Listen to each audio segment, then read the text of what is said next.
Are you thinking of buying The Sims 4 Cottage Living? Here are 5 reasons why you should and 5 reasons why you maybe shouldn't. If you're a fan of animals, then this pack might be for you. The Sims 4 Cottage Living adds 3 additional animals to the game: chickens, cows, and llamas. It also sees the addition of 3 new wild animals, that being rabbits, foxes, and birds. In my opinion, the animals are one of the best executed features of the expansion pack. The animations are very well done, the interactions are very cute, and just looking at the little bunnies hopping past just makes me incredibly happy. Are you into the cottagecore aesthetic? Then you should definitely get this pack. The new world, Hanford on Bagley, is absolutely spot on with the whole countryside, country living, and small town vibes. The new Creatism items like the dresses and the sweaters are fully cottagecore aesthetic. And the build items allow you to build these incredibly cozy, aesthetically pleasing cottages that just make you feel warm inside. And along those same lines, the world that comes with Cottage Living is one of the best ones that we've gotten from any of the expansion packs. The surrounding area is absolutely beautiful with lush forest, rivers, waterfalls. The main bit of the world, the town, kind of where everything happens, is incredibly charming, very detailed. This entire world has a lot of detail, a lot of just beautiful things to look at. And on top of that, the world also feels a lot more rich because there is somewhat of a story going on.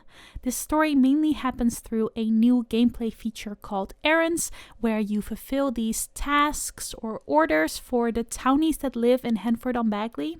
And while doing the errands, you get to figure out more about their relationships and sometimes even have some influence in them.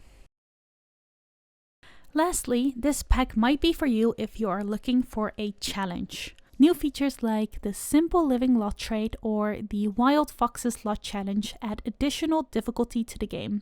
For example, by only allowing your sim to cook with the fresh ingredients that they currently have in their fridge, or by spawning in additional foxes which will attack your chickens or steal their eggs.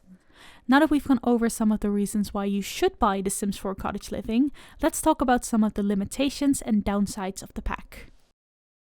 While animals are simultaneously one of the best features of this pack, it is also the area where the pack is limited the most.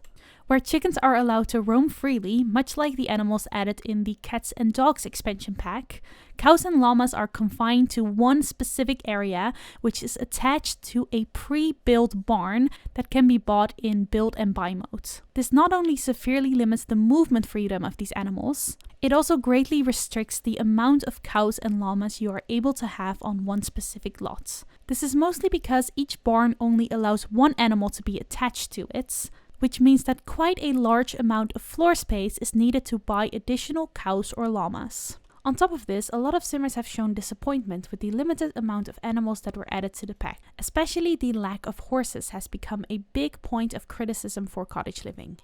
Secondly, as with any other pack, Cottage Living features quite a lot of recycled gameplay. The new canning ability, for example, functions incredibly similarly to cooking. Cross-stitching just feels like an alternative version to knitting. Finchwick fairs are incredibly similar to festivals in City Living or Snowy Escape. And despite adding a grocery delivery system, the grocery stores are pretty much the same as any other food stall. Gardening already exists in the base game and isn't largely expanded on in this pack, and picnic baskets are basically lunch bags, but bigger. It's important to keep these things in mind when considering if this pack is really worth the full price tag. On top of the recycled gameplay, there's also quite a lot of gameplay that can get repetitive quite fast. The new farming activities such as taking care of the animals and taking care of the garden has your sim doing some of the same tasks every single day. The errands can become tedious and repetitive, especially if you have long loading screens because they do require you to travel and talk to various townies or get additional resources. The Finchwick Fair has some of the same mechanisms every single time, and when you've done it once, you've sort of done it all. If you're the type of Sims player that gets bored quite quickly with The Sims, buying this pack might not fully be worth it.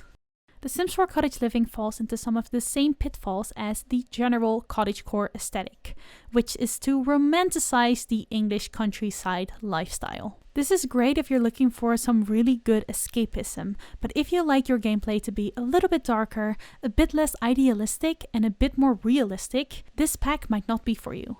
Additionally, you might be put off by this pack if you are very opposed to fantasy elements in your gameplay. While lot traits like simple living do make your gameplay more realistic, talking to animals, convincing them to do work for you, rainbow cows, or rainbow eggs might not be the additions you were looking for. Hopefully this video helped you decide whether cottage living is truly worth its price tag. And if you've already bought the pack, let me know what your favorite parts and your least favorite parts about this expansion pack are. If you're still deciding and you would like to see some of these features in action, I will link the Let's Play series that I did on this expansion pack on the screen right now. That is all for this video. Thank you so much for watching, and I will see you again soon.